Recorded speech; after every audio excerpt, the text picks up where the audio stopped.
Good evening. In ancient Greek myth, Sisyphus was punished by the gods. He was condemned to roll a boulder up a hill, and every time he got to the top, it would roll down again. An exercise in futility.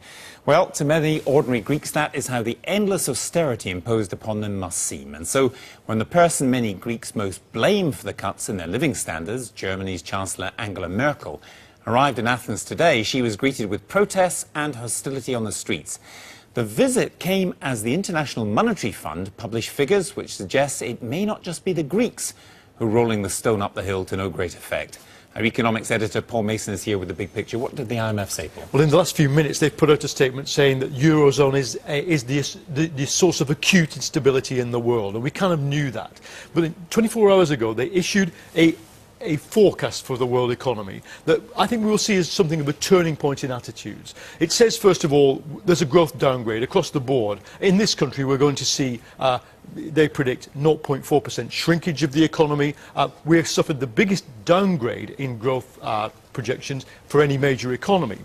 But the IMF has also started to basically put it about in politics. It's saying to the British government, you've got to start thinking about a plan B, abandoning your debt and deficit targets if things don't get any better than this. And it said absolutely outright to the American government that it's planned across the board cuts that begin on January the 1st next year, quotes, must be removed or they'll tank the American economy and possibly the world's. It's very political. Very political indeed, especially with the American elections and the implicit blame in Congress. But I mean, in simple terms, is this the high priests of austerity, the IMF, saying it's not working? Well, they have just decided that their own economics have been wrong for several years, that their maths are wrong. Now, what it's about is how you calculate the impact of tax rises and spending cuts on growth. These are called multipliers. They thought originally that for every 1% of austerity you do, you lose about 0.5% of growth. That's the British government's methodology for departmental spending cuts, for example. Now, the chief economist of the IMF says tonight it's more like 1.7. Now, that's not just a little bit more, it's in the opposite direction. Instead of minimising the impact of austerity, as a normal economy would, the current economic conditions are amplifying it in a way that they didn't think. Now, many governments used the old figures, and they said, we do a bit of austerity, we get some growth. They're now realising you don't get much growth at all, and you get, in some cases, a death spiral. Now, there's no country more in the grip of that than Greece, and if the IMF does manage to change attitudes, and its own attitude, it is a player in Greece, if it manages to change attitudes, there will be nobody more pleased than the people who had to cope with what we're about to see in Greece.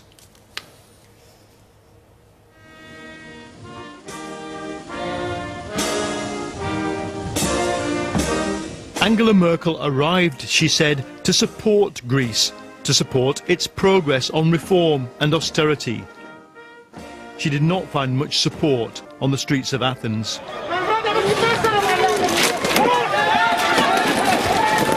7,000 riot police were deployed, all demonstrations banned, the square outside Parliament cleared in the same old way.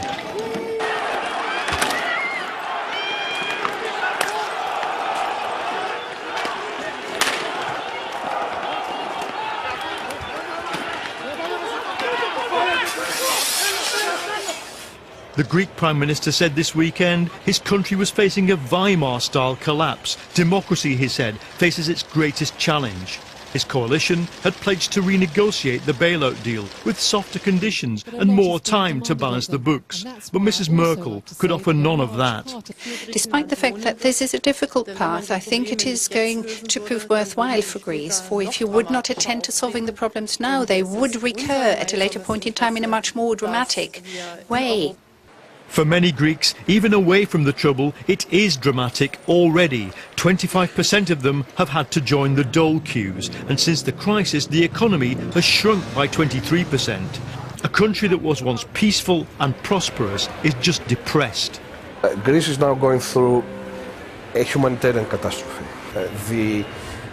The social fabric of the country is decaying and may collapse, with a huge number of homeless in the street, with people shooting up, with people looking into rubbish bins to get food and so on. The place is collapsing. 2 years ago, the IMF predicted that despite the cuts and tax rises, the Greek economy would now be growing at 1% a year. It's now predicted to shrink by 6% this year. Its debt looks set to reach 171% of GDP by Christmas. And the EU yesterday said Greece has until 18th of October to implement a new round of cuts, privatisations and reforms. Only then will the €31 billion bailout payment be released.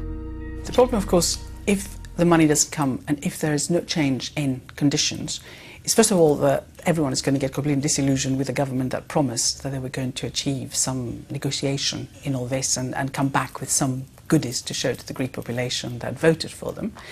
And the second is that they won't be able to carry on as they're doing at present. I predict that at that point, if you like, the things we've seen so far in terms of protests are nothing by comparison to what we're going to see then. But Greece's problem is no longer just economic. The far-right party, Golden Dawn, is coming third in the polls at 12%. Here, its activists clash with police as they attempt to attack a migrant centre. Meanwhile, strikes are everywhere. It was hospitals today. And Syriza, the big far-left party that nearly won the last election, is drawing a stark conclusion. When austerity comes, democracy goes. This is absolutely true in Greece.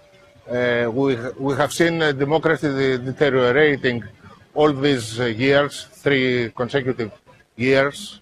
They change the laws, and when they don't change the law, they put the police to do the dirty job, or they allow the new Nazi party to run the society.